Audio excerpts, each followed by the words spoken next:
Assalamualaikum warahmatullahi wabarakatuh. Saya Muhammad Solihin, pengurus Persaudaraan Setia Hati Trate Provinsi Kalimantan Timur bidang prestasi.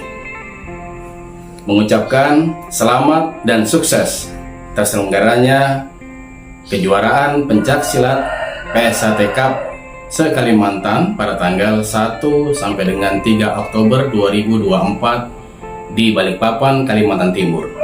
Dan dilanjut dengan kegiatan Rapat Kerja Nasional Persaudaraan Setia Hati Trate tahun 2024 pada tanggal 4 Oktober sampai dengan 6 Oktober 2024 di Balikpapan, Provinsi Kalimantan Timur.